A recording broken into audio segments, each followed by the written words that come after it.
Vamos então iniciar nosso estudo.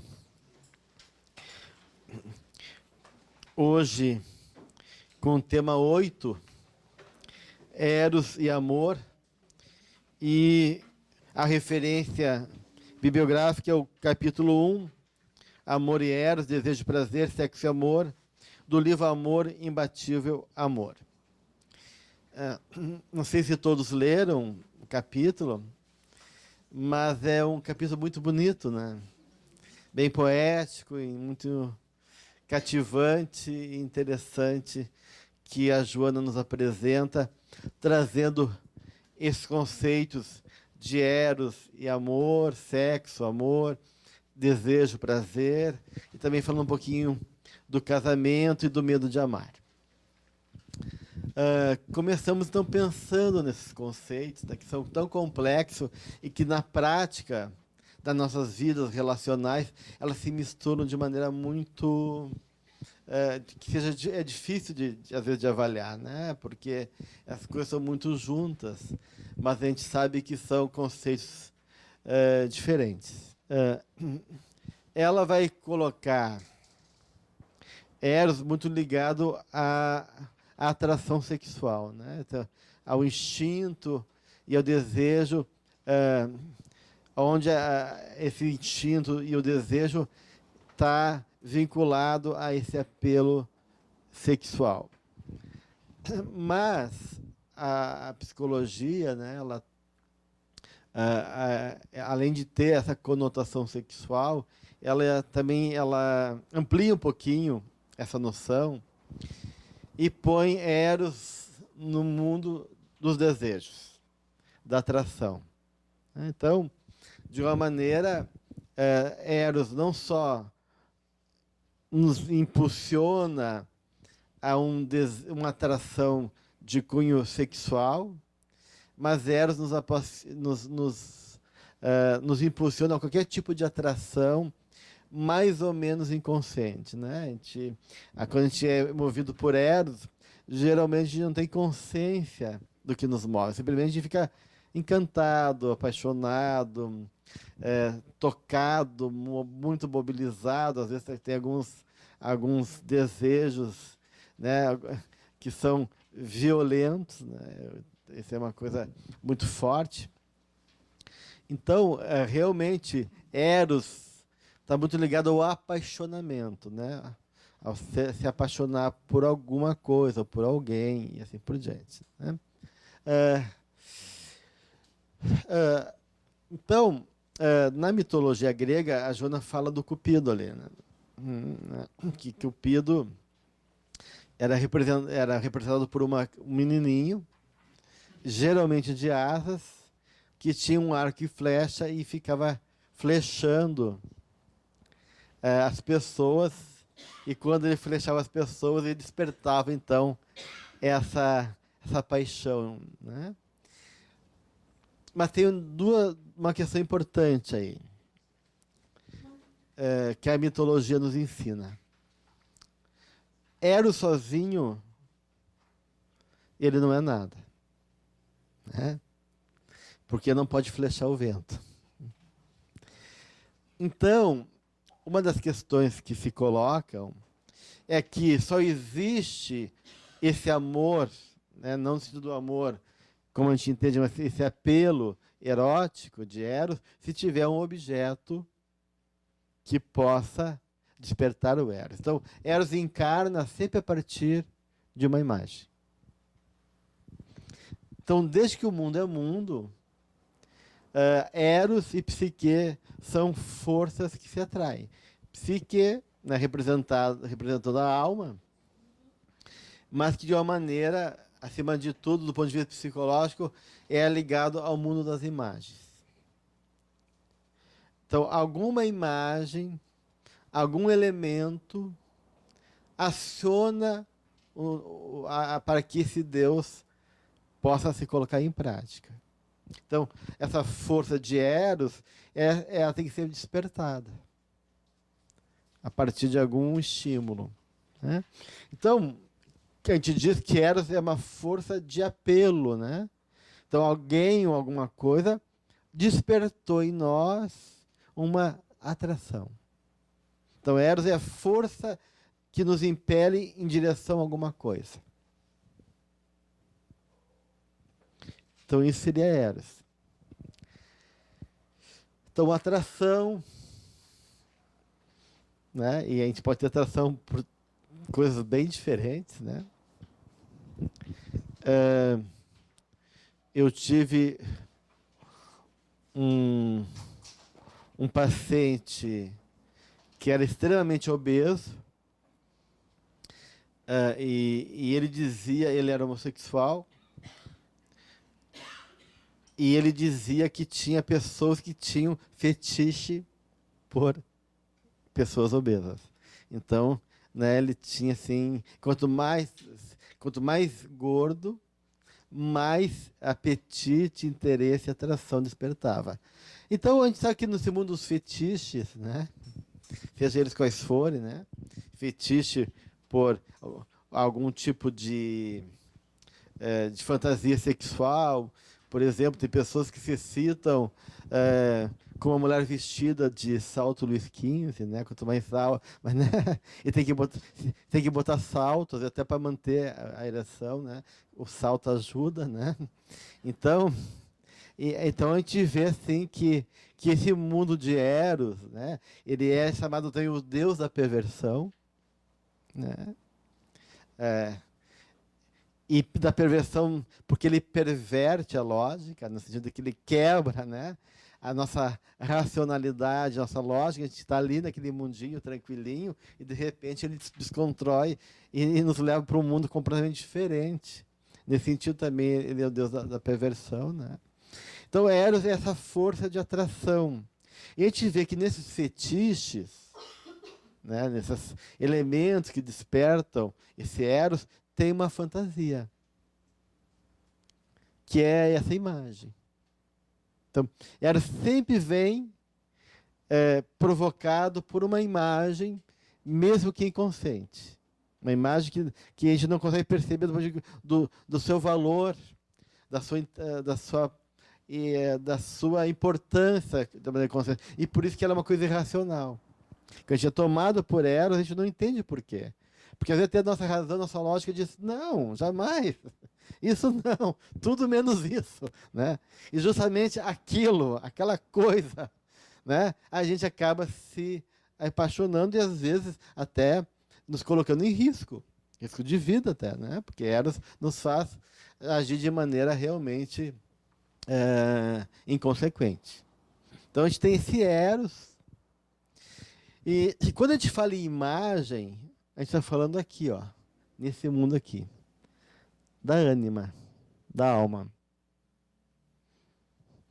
Então a nossa alma guarda imagens internas, guarda referências que o ego não tem acesso, e quando essa imagem ela é reconhecida lá fora, o Eros vem, ele é despertado. Tá? Então, existe, de um lado, esse mundo da atração de Eros, que pode ser vinculado a esse instinto sexual, porque realmente a ânima ela é uma imagem contrassexual no homem, e na mulher é a imagem que ela tem enquanto sua referência de feminino. Então, de uma maneira, a ânima ela desperta nas figuras masculinas a sua contraparte. Então, ela é a nossa referência de imagem de feminino que a gente está em busca, né? Mas não só do feminino, desses valores de alma, ou dessas questões da alma da qual eu sou chamado a atenção. Então, Eros é a força que nos chama a atenção para alguma coisa que a gente ou precisa, ou não reconhece que tem dentro da gente, mas que tem algo que é muito importante.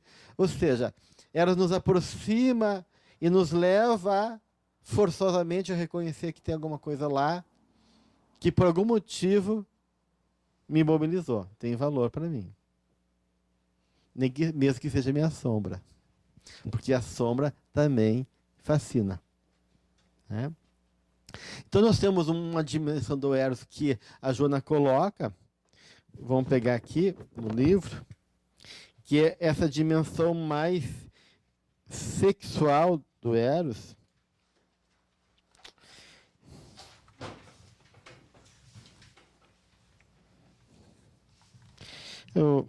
Deixa eu ver onde está.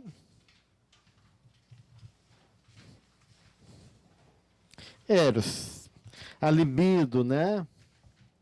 A libido.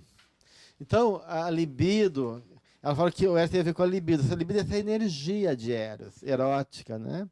Que faz com que o objeto fica erotizado, seja atraente. A libido é aquele objeto que ficou com energia.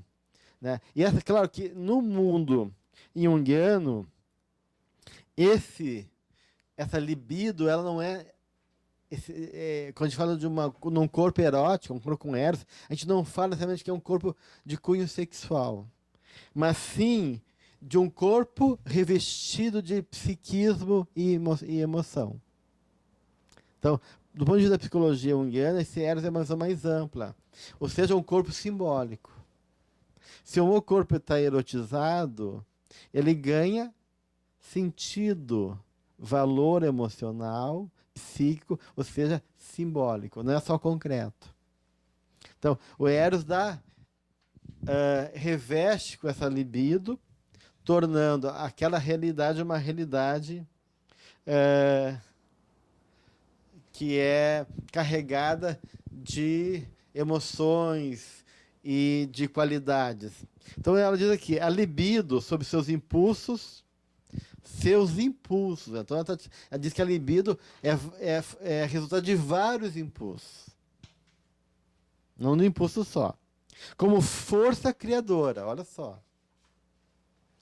Não produz tormento, não exige satisfação imediata. Irradiando também como vibrações envolvente, imaterial, profundamente psíquica e emocional. Então essa libido não é só sexual.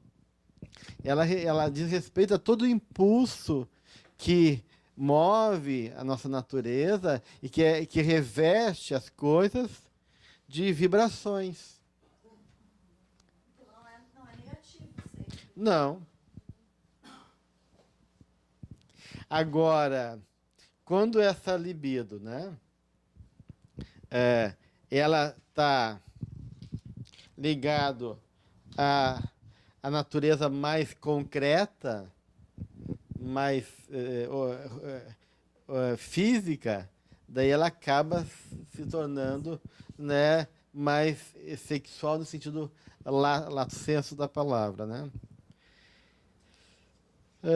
Então, por isso que ela que de uma maneira Eros está muito ligado também ao desejos sexuais. Mas Eros pode ser portador também de sentimento afetivo. Olha só o que ela diz, na página 19. O amor, porém, é que, em nosso conceito pessoal, o importante, porém, é que em nosso conceito pessoal, o amor transcende os desejos sexuais. Tudo bem. O amor é muito mais do que isso. Enquanto Eros, que pode ser portador de sentimento afetivo, portador, ele é veículo. Caracteriza-se pelos condimentos da libido. Sempre direcionado para os prazeres e satisfações imediatas da utilização do sexo. Então aqui ela está, de uma maneira, trazendo o Eros como esse condimento da libido, que muitas vezes acaba sendo direcionado, né,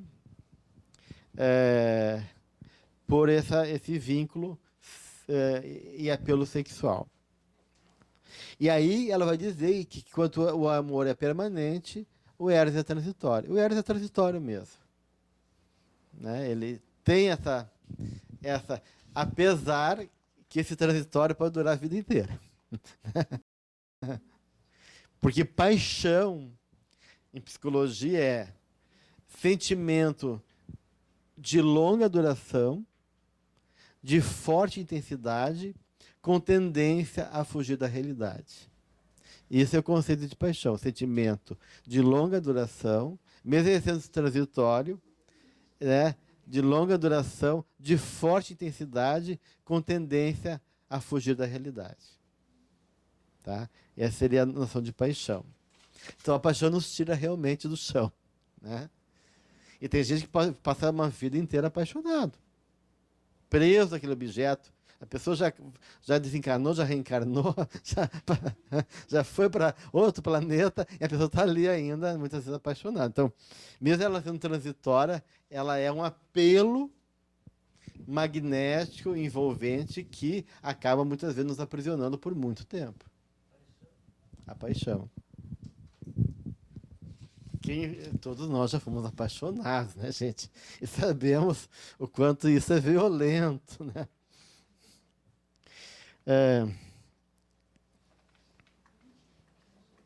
E aí, claro, esse Eros, como diz Joana, ele toma conta dos sentidos, claro, e responde pelas paixões desenfreadas, pelos conflitos de insatisfação que levam ao crime, ao desar, ao desespero.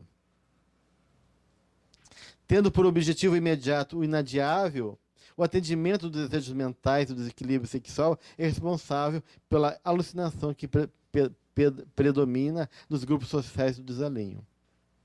E assim vai.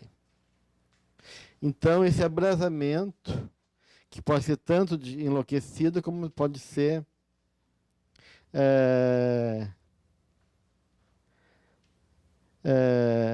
brando, e quando o amor toma conta, né? Então, a Joana vai falar que o amor utiliza-se de Eros. Mas não deve se submeter ao Eros. Olha só que interessante. O amor pega carona em Eros, sim, com certeza, mas não pode se lhe submeter. Bem, então, a gente viu esse aspecto de Eros mais voltado pelo desejo sexual, mais vinculado ao instinto mesmo sexual, que o Eros está muito vinculado a isso, mas existe não só um fogo vermelho. Então, o fogo da paixão vermelha, que é o fogo desejo carnal, aquela criaturinha que tem aquele tipo de corpo, com certas partes avantajadas, né? Com um tipo, né, físico que é interessante para alguns, outros não, mas né, tem umas que são unanimidade, outras não, né? Assim como alguns homens, né, que têm, né, uma presença, um corpo que acaba mobilizando e todo mundo fica assim, ó, hipnotizado, né? A pessoa passa e automaticamente a pessoa, por quê? Porque existe realmente ali uma série de traços interessantes de beleza, de uma imagem, de perfeição, que estimula fantasias, né? Estimula fantasia, e o Eros está ali, então, sendo mobilizado.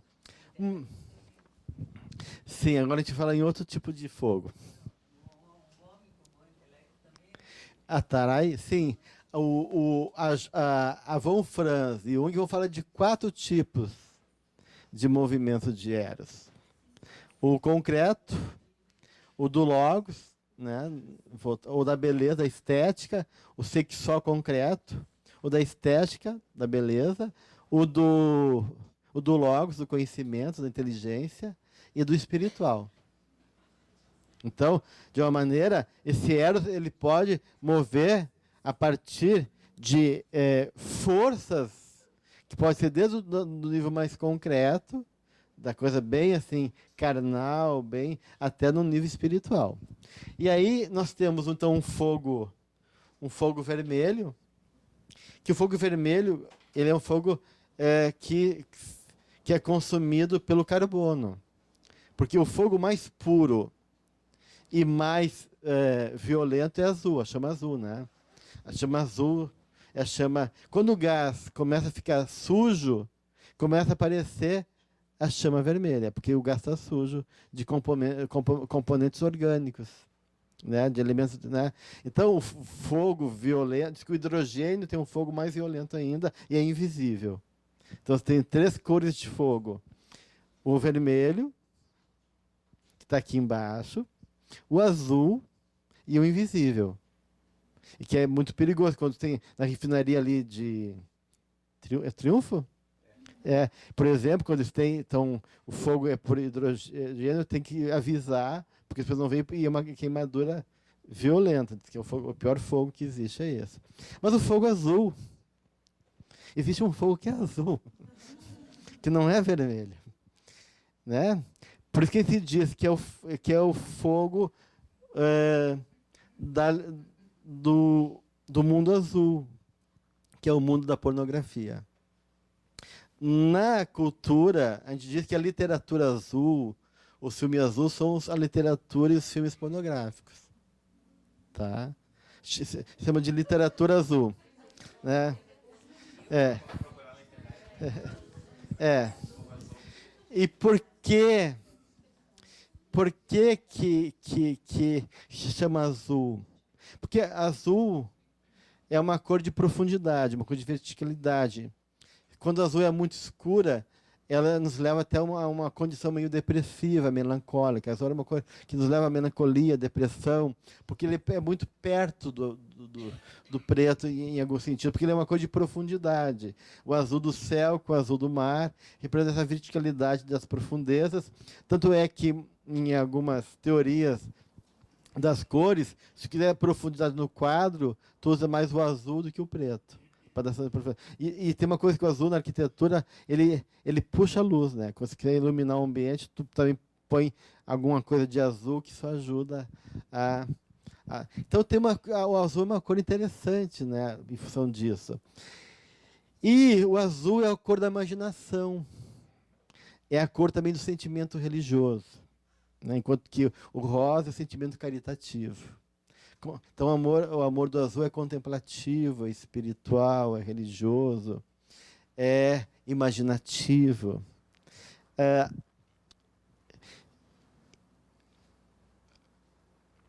Existe um termo em grego para esse fogo azul, que eu não vou lembrar agora, mas tem a ver com cadela.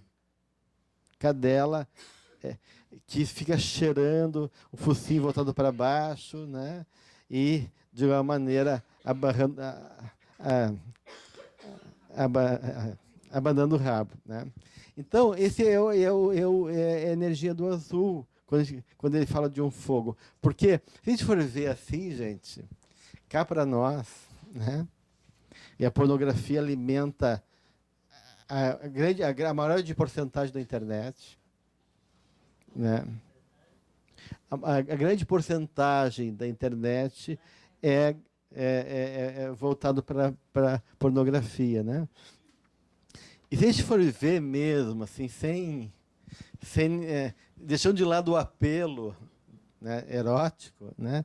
As produções pornográficas são muito ruins, geralmente. São terríveis, né? São deprimentes, eu diria, né? E os ambientes onde passa a pornografia, né, são mais deprimentes ainda, né? Aqueles, geralmente, cinemas de espeluncas caindo aos pedaços, né? Aquele ambiente mal cheiroso, né? E é lá que as coisas se dão, né? Então, realmente, há uma certa união aí desse lado depressivo pelo cinismo. A cor azul é cínica também, né? Então,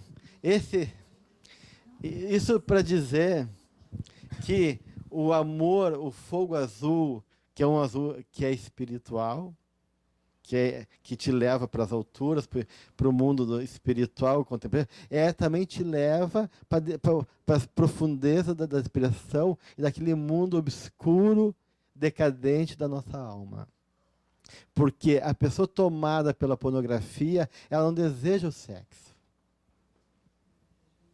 Ela deseja recuperar uma imagem que foi perdida. Então, na pornografia, nesses ambientes da prostituição, muitas vezes, nesses ambientes, né, decadentes, está a nossa dor, o nosso sofrimento, os nossos anseios de amor, mas que estão prisioneiros na projeção concreta da carne, na esperança de encontrar alguma coisa lá. Então, o fogo do azul, nesse nível mais de um eros, né, voltado para tu está em busca da tua alma que tu perdeu. Então, não é o sexo. E aí a gente diz, alguns psicólogos dizem, por que a pornografia e a prostituição ainda continuam vivas se hoje em dia é muito fácil fazer sexo? Né?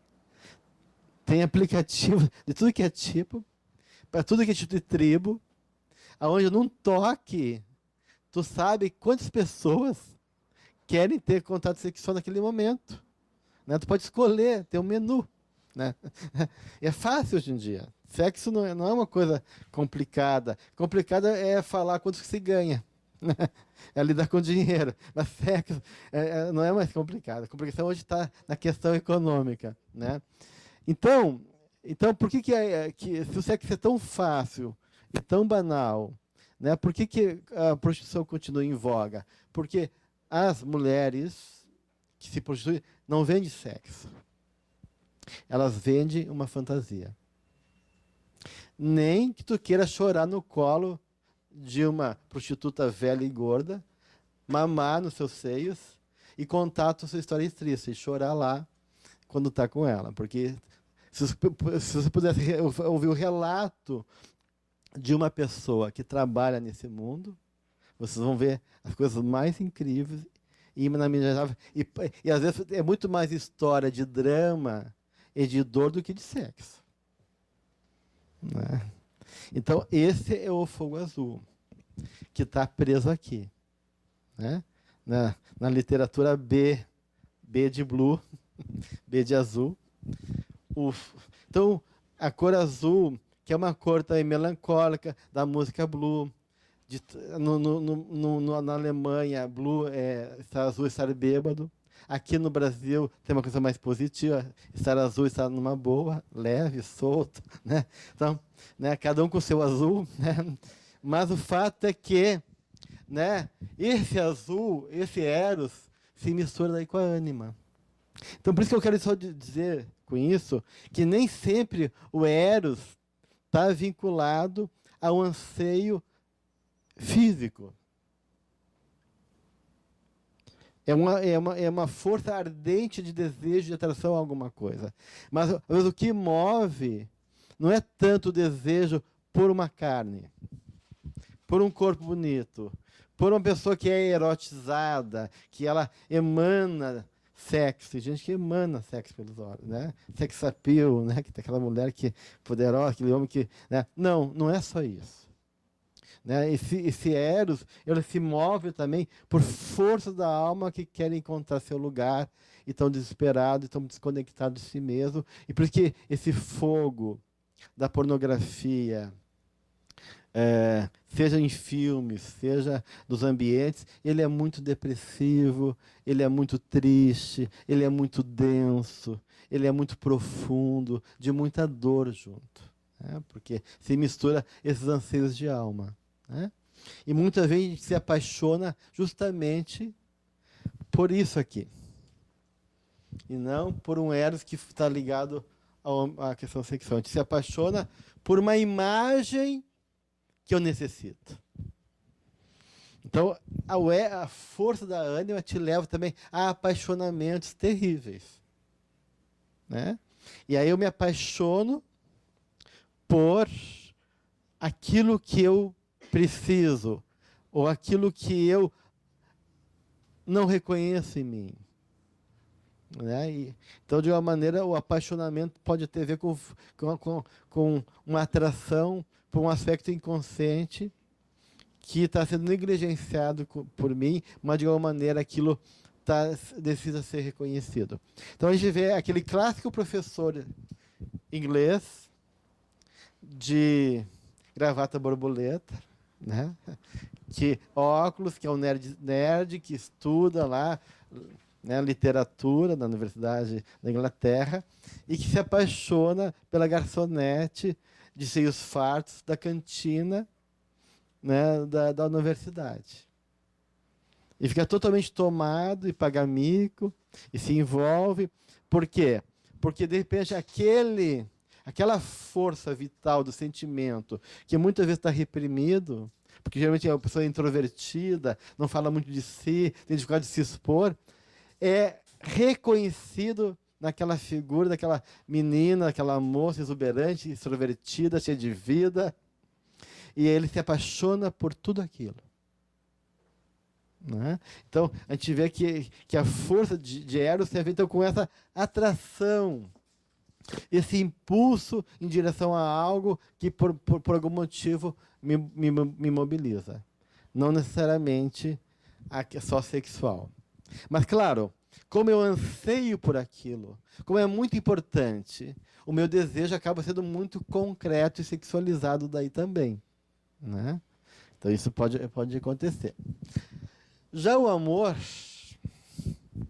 Joana diz que é outra coisa totalmente diferente. O que ela fala do amor? Alguém pode trazer alguma coisa? Texto, né? Que coloca que o amor é o oxigênio para a alma, imbatível porque sempre triunfa sobre todas as vicissitudes e ciladas. Então, entendi assim que é uma energia dinâmica que se realiza e se fortalece no doar, né, na própria doação, na própria. Sim. Como ele flui, ele se multiplica cada vez que a gente divide, Sim. ele aumenta. E que é a própria, eu achei bonito isso, o oxigênio para a alma, né? Isso. Pois é. Então,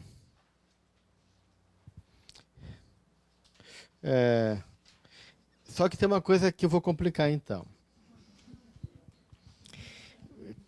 Não, porque, de alguma maneira, isso aí... Na primeira página, na primeira frase, ela diz que o amor é substância criadora. Daí, depois, ela diz que a libido é força criadora.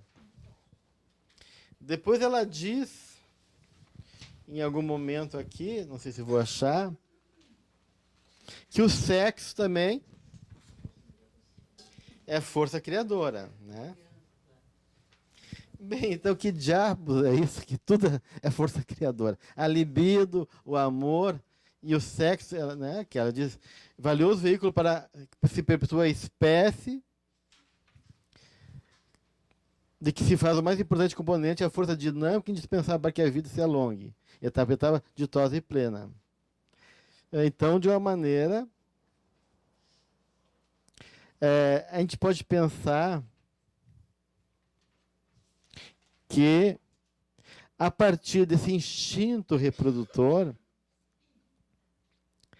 trazendo sensações e emoções, na medida que vão se misturando com o passado da evolução do homem, a gente vai subjetivando o sexo. Né?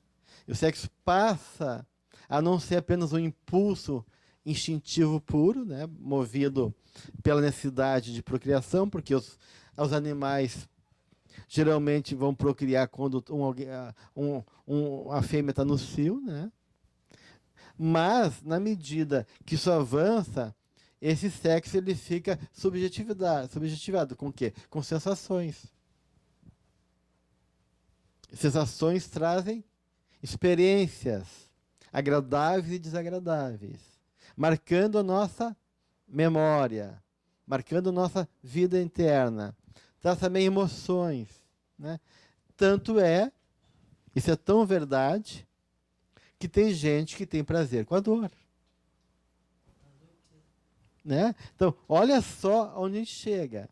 A gente chega num paradoxo que a pessoa vai ter prazer e vai ser atraída, tanto emocionalmente como sexualmente, por pessoas que a submetem a constrangimento, a dor, a punição, a humilhação. E ela gosta disso, ela sente prazer. Ela tem realmente não só uma excitação psíquica, como uma excitação sexual nessas horas. Então a gente vê que realmente esse impulso, que é o instinto criador, ele vai tomando uma complexidade com o passar do tempo, né? E vai sendo psiquificado. Quando ele vai sendo psiquificado, ele vai ganhando novas nuances. E aí entra a afetividade. Então, instinto, sensações, afeto. Esse afeto vai sendo trabalhado, desperta o amor. Desperta essa experiência essencial que é Deus e nós, né? Ou seja, essa experiência dessa comunhão, daquele lugar que eu vim e que eu anseio voltar de igual maneira, né? Porque o amor é movido também por essa esse estado de comunhão, né? E ele é, como diz Joana aqui no início também, o mantenedor do universo, constituído por essência divina. Ele une as pessoas. Então não é só Eros une as pessoas. Se Eros une as pessoas, ou une as coisas, o amor também une. Porque reine na alma, identifica-se no prazer geral da fraternidade, alimenta o corpo e dulcifica o eu profundo. Então o amor também é um anseio, mas não de desejo, de atração, em relação ao objeto. É um anseio de comunhão e plenitude, que se faz por um caminho de conhecimento e de conexão. No caso, esse conhecimento é de tu conhecer o outro mesmo, não do conhecimento intelectual. É de uma razão, mas não uma razão da cabeça, uma razão do coração, mas é uma razão. É no sentido que eu realmente compreendo, eu sei de você. O amor me faz eu perceber você, reconhecer, você saber toda a sua necessidade e poder ir ao encontro disso também, em doação, em ajuda, em engrandecimento. Então, é uma forma de conhecimento. É o papel de Maria de Magdala, né, no Evangelho, Uhum. que faz Jesus, então, nos mostrar essa capacidade de transformação, né? Uhum. Só para lembrar. É uma boa lembrança. E no livro Boa Nova, o encontro dele com ela e o diálogo que eles têm é fantástico, né? Eu acho um dos diálogos mais interessantes quando ele recebe ela e os apóstolos meio que ficam de cara feia, que é essa, olha só que está chegando aí, e ele recebe e ela olha para Jesus, olha do Jesus, e ela sente aquilo que ela precisa, porque ela, apesar de ser uma mulher que tem tudo, uma prostituta com recursos, muito bela, né? Ela não conseguia chegar no amor, e Jesus, não, tu anseia pelo amor. Ela era uma mulher que ansiava pelo amor. Né? E aí ele vai dizer para ela o que é o amor e onde ela pode buscar isso. Então, vale a pena esse momento aí, aonde há esse diálogo tão profundo sobre essa questão, né, do afeto. É mais uma dúvida, assim, que, pelo que tu falaste, assim, a mesma energia vai passando, né, pela parte mais densa, assim, sexual, tal, que é o Eros, quer dizer, o Eros depois vai transformando em amor e tal, mas e tem o ânima lá, que é a busca de uma imagem.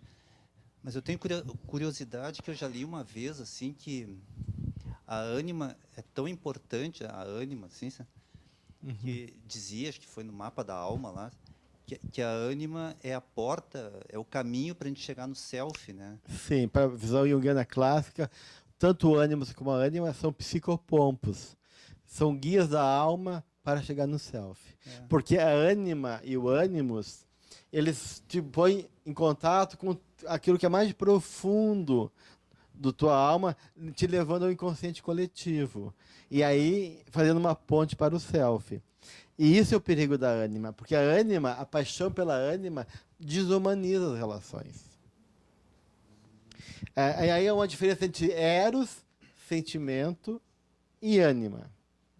Eros é uma força de atração, uma força de apelo, de impulso. Sentimento é uma compreensão, é uma força racional, né? Ligado que mobiliza afeto, né? E ânima está ligado às imagens internas. Então, quando tu fica movido por uma paixão da ânima, tu não está vendo a pessoa. Está vendo aquilo que tu precisa. Isso tu pode ser tomado por uma imagem arquetípica.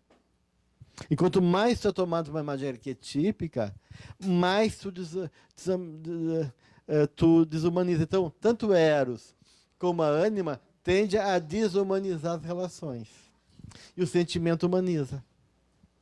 O sentimento estabelece realmente uma relação verdadeira de eu me reconhecer e reconhecer o outro. Porque o sentimento favorece esse caminho da compreensão, da amizade, do companheirismo que a Juna fala enquanto parceria, né? Movido pelo amor. Enquanto que a ânima, tu se apaixona por uma fantasia arquetípica. Então a pessoa tem que reproduzir aquela fantasia. E se ela não reproduz aquela fantasia, tu esquece dela. Ou tu se sobrepõe a ela. E fica teimosamente preso naquela fantasia. Então, não é a fulana nem a Beltrana, é a deusa, é a Afrodite. Então, eu vi nela a Afrodite. Aí eu não estou pensando na pessoa, estou pensando na deusa. E quando ela for porta-voz da deusa, está tudo certo, né? Assim também, né, a mulher movida por seu ânimo, né? Ela projeta naquele homem, ou vê naquela pessoa, um aspecto de um masculino, de uma fantasia interna muito profunda, e ela insiste naquela fantasia. E às vezes a pessoa sobra, né? Fica só fantasia. Então, na verdade, na relação pela ânima e do ânimo, não tem relação. É eu com a fantasia, o outro não existe, né? E por isso que desumaniza. E o Eros também acaba também, porque também essa força de... E essas coisas são muito juntas. Tá? Ele pode estar num nível mais fisiológico, daí está projetado mais no corpo, ou no nível mais azulado da ânima, né? Bom, aproveitar ali quando falou também da pornografia, que ainda é tão forte no mundo assim tal e todo mundo, porque as pessoas vão em busca de encontrar uma imagem que foi perdida, né? Uma imagem que foi perdida. Então é essa mesma imagem inconsciente que as pessoas ficam pela ânima, assim também. Porque o azul, sendo a cor da imaginação, ele te leva a buscar nesses mundos esses anseios da alma que eu não consigo lidar no meu dia a dia, né? E posso achar que encontro ali, né? E às vezes é uma questão de identificação até. Quantas vezes a gente não se apaixonou por aquela pessoa que é desmilinguida, que é nosso eu desmilinguido? A gente vai procurar aquelas pessoas. Então, é um encontro de almas, mas onde o outro representa um espelho meu. Então, porque o apaixonamento ele tem duas grandes forças: ou por uma identificação, ou por uma compensação. Ou tu se apaixona por aquilo que é igual a você, mesmo que tu não reconhece. Então, eu fui abandonado na infância e achei que resolvi, e daí eu tenho uma questão abandonada, ou frágil. De toda menina frágil, abandonada, eu me encanto, eu quero cuidar, eu quero proteger. E no fundo, eu não resolvi, me dói, eu não sei lidar. Quando eu vejo aquela pessoa, eu sou tomado por um anseio de ir ao encontro dela. Mas, na verdade, é uma identificação projetiva de um aspecto meu. Ou é compensatório, me apaixono por aquilo que é o contrário a mim, né?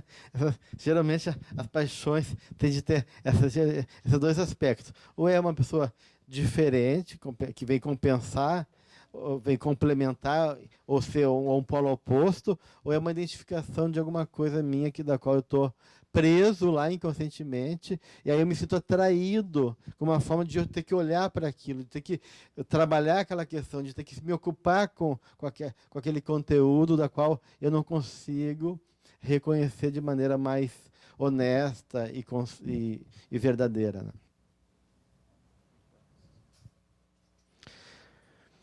Bem, mais alguma coisa? Mas aí ela vai dizendo justamente isso, né? Que esse amor, então, ele vai atravessando vários níveis, né? O nível infantil, onde esse amor egoísta, voltado pela tua necessidade, onde tu projeta no outro coisas tuas, os anseios teus, que é o amor infantil, que se expressa pela insegurança, não, que é possessivo. Depois, um amor mais juvenil, que se expressa pela insegurança, né? Ou seja, tu ainda não tem confiança, tu ainda não está maduro, e aí esse afeto fica vinculado a aspectos das tuas necessidades, gerando um tipo de insegurança. E o amor maduro, que é pacificador, que se entrega sem reservas e se faz planificador. Então, fala desses níveis de amor, né? E que muitas vezes ela fala que no período entre o amor infantil e o amor juvenil, entre a fase intermediária e a planificação, há também uma questão importante nas relações amorosas, que é a consciência de culpa. Que ela acaba interferindo e despertando e gerando comportamentos ligados a essa busca amorosa. Então, ela vai, a partir disso, diferenciar o prazer desse nível, né, da plenitude. Né? Esse prazer mais infantil, da posse, da ambição, da inquietação geradora de segurança, do ciúme, da incerteza, da ansiedade afetiva, da cobrança de carinhos e atenções, a necessidade de ser amado. Né? E aí, aquela pessoa diz, eu amo, mas ela está dizendo, a Joana diz, eu preciso de ti, não amo. Eu preciso de ti, né?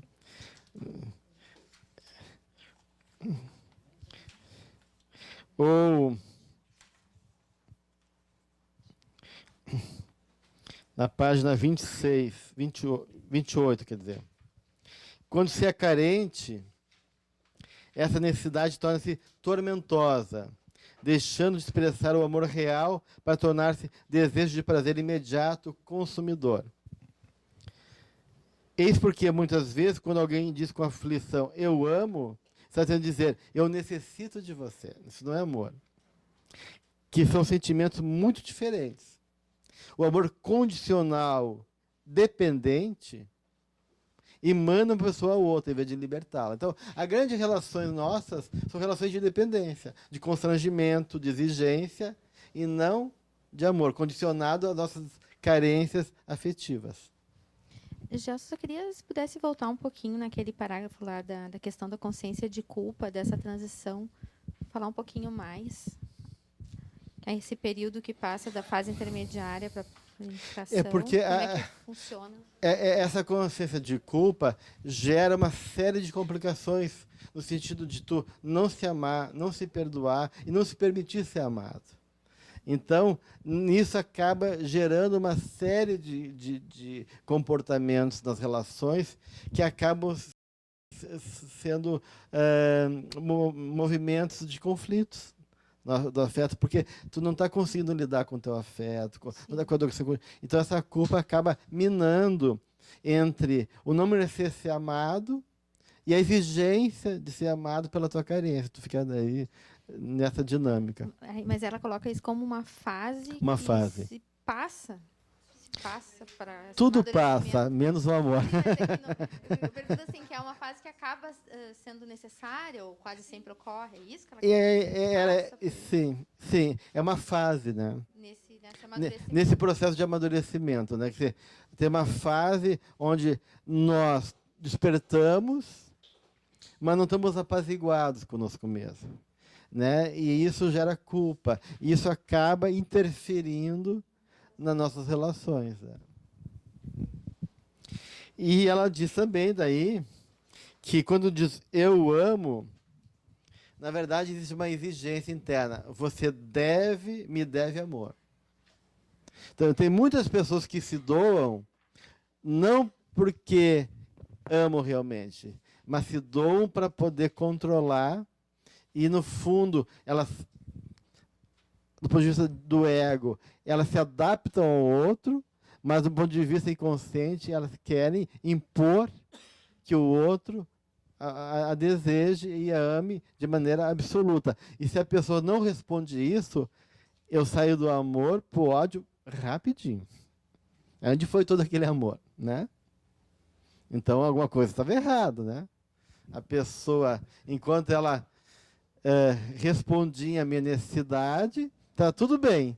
Bastou ela virar a cara para o outro lado, e aí eu começo a odiar ela, e ela é tudo de ruim. Né?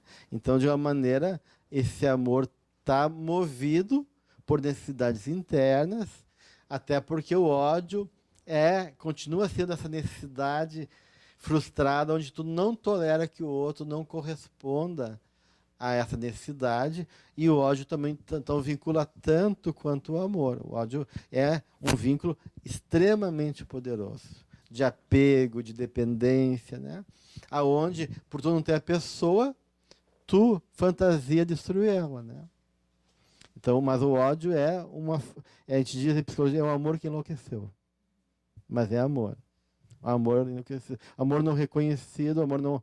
E aí tu odeia porque tu tá preso ainda na pessoa. Diferente da indiferença. A indiferença já é uma coisa de afastamento, de distanciamento. Então a diferença se opõe ao amor, mas não o ódio. O que se opõe ao amor, para a psicologia, é a indiferença e o poder. O ódio, ele está no mesmo... É só outro lado da moeda. Mas é nesse mundo do amor. Bem, o que mais, gente? Daí, ela fala do prazer. Eu achei interessante, bem legal, que a Joana faz uma diferença entre prazer e desejo. E acho bem importante isso, que o desejo leva ao prazer. Pode se originar no instinto. Pode ser movido por uma necessidade violenta, insuportável. Mas não é a única forma de busca de prazer. Tu tem prazer não só quando tu come, não só quando tu faz sexo, mas tu tem prazer quando tu está na natureza, quando tu vê um prazer estético, onde tu vê beleza, tu tem prazer espiritual. Então o prazer, a Joana vai dizer, enquanto ela coloca o desejo mais como um fenômeno mais biológico, mais do impulso, desejo como impulso, né? O prazer é uma condição da alma, é uma força. E aí vocês vão, de novo, ficar...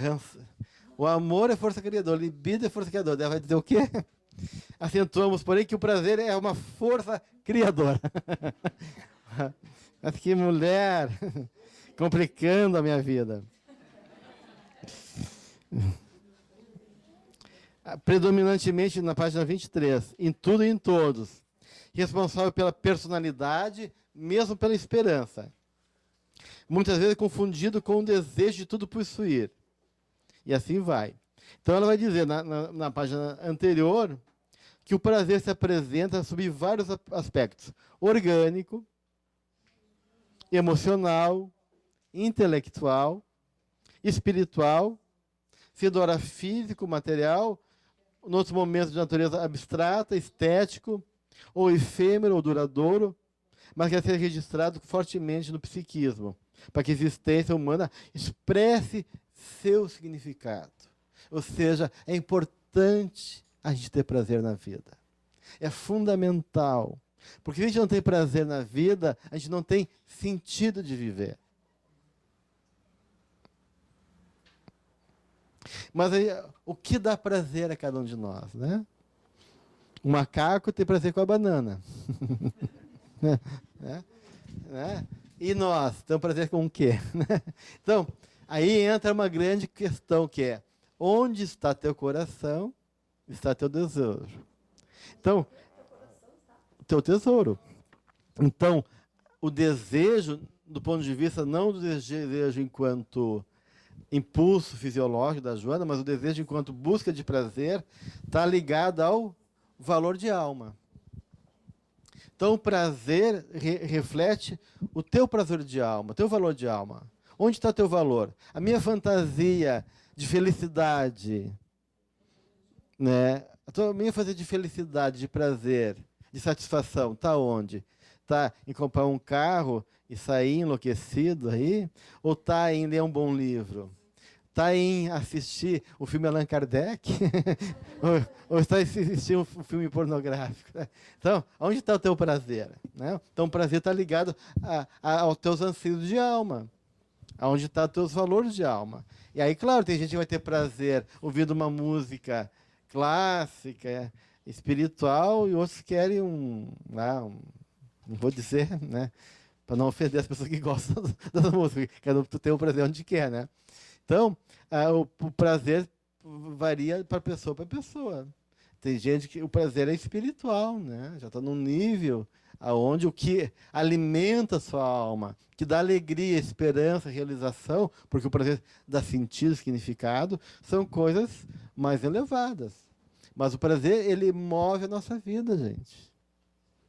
Né? E nem que seja o prazer de servir. Tem pessoas que sacrificam a vida inteira para ajudar a humanidade, e isso não é uma dor. Isso não é uma... Tem prazer, porque eles amam. Ou amam o que fazem, um cientista que fique 24 horas num laboratório, nem come direito, e está descobrindo coisas importantes para a humanidade, e ele está ali, o prazer dele é esse. Né? E assim vai. Né? Então, bem, o nosso tempo já está esgotando-se. Semana que vem, a gente fala um pouquinho do medo de amar. E também já entra mais sobre a ânima e o ânimo, sobre as forças masculinas e femininas do espírito, tá? O 8 e o 9 já junto, tá? O 9, capítulo 4, dos comportamentos conflitivos, do livro Encontro com a Paz e a Saúde. Ok? Então, terminamos nossa aula. Boa semana.